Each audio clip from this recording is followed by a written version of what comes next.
L'histoire que nous allons vous raconter est celle d'un cheval célèbre, qui fut appelé en son temps Kluge Hans, Hans l'intelligent. Nous sommes en 1900, à Berlin.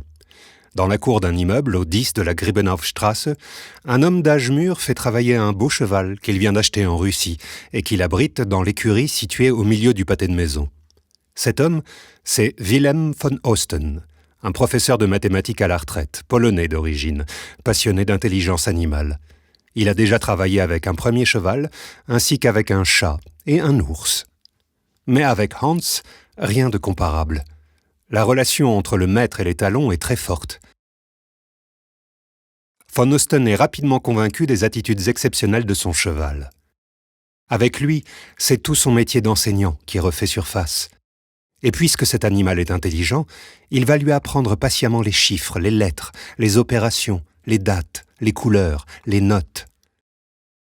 La méthode mise au point par von Osten est d'habituer Hans à taper du pied pour marquer ses choix. L'élève peut donner des réponses sous forme de chiffres, de nombres, mais également désigner des lettres en tapant du sabot. Ainsi, il peut former des mots, des phrases. Durant 4 années, von Osten apprend à son élève à répondre à des questions, à donner la date du jour ou encore à faire des calculs. En 1904, Hans est apte à être présenté en public en sa qualité de cheval savant. Sa réputation s'étend rapidement au-delà de la cour de la rue Griebenhof. On se presse pour le voir opérer. Le phénomène Hans prend rapidement de l'ampleur et l'alerte est donnée en haut lieu. Le ministre prussien de l'Éducation vient en personne voir de quoi il retourne. Les critiques ne tardent pas. On parle de charlatanisme. Des officiels, des scientifiques se mobilisent pour rétablir la vérité. Une commission officielle est nommée par le Conseil pédagogique de Berlin. Elle est présidée par le professeur Karl Stumpf, directeur de l'Institut de psychologie de la ville. Von Osten, d'abord réticent, accepte finalement de jouer le jeu en confiant son cheval à ses contradicteurs. Soumis tour à des questionneurs différents, à des épreuves en aveugle, à des tests inédits, Hans réussit à impressionner la commission. Le premier verdict tombe. Nous constatons que ce cheval est capable d'indiquer les bonnes réponses, et nous ne savons pas l'expliquer. Une nouvelle série d'épreuves est alors lancée par un jeune assistant de Stumpf, Oskar Pfungst. Le jeune chercheur écarte rapidement l'idée que Hans serait doué d'une intelligence indépendante. Selon lui, l'animal est capable de percevoir de minuscules mouvements du corps du questionneur, qui bougent à son insu quand le cheval atteint la bonne réponse. En clair, Hans ne sait pas que 4 et 4 font 8. Par contre, à la question « Combien font 4 et 4 ?», au 8e coup de sabot, il est capable de comprendre, en observant son questionneur, qu'il faut qu'il s'arrête. Fort de ces conclusions, Pfungst poursuit ses travaux en laboratoire. Il fait partie du nouveau courant de la psychologie expérimentale fondé par le savant Wilhelm Wundt.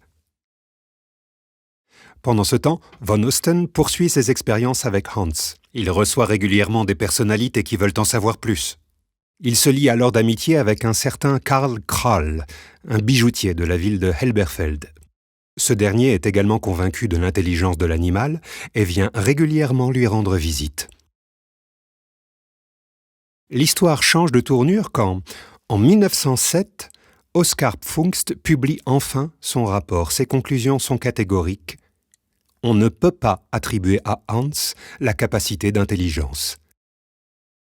Von Osten est marqué par le désaveu public de son cheval et mourra peu après, en 1909. Hans est alors pris en charge par Karl Krall.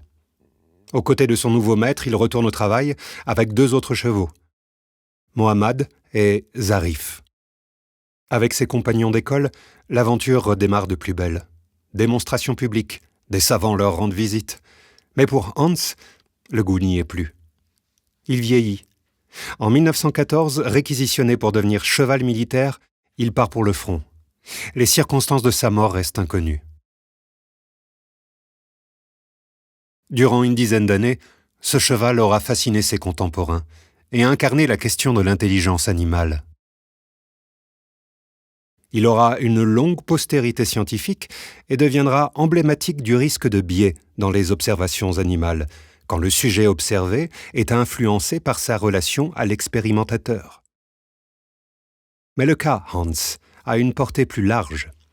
Avec d'autres, il ouvre la voie vers de nouveaux domaines de recherche.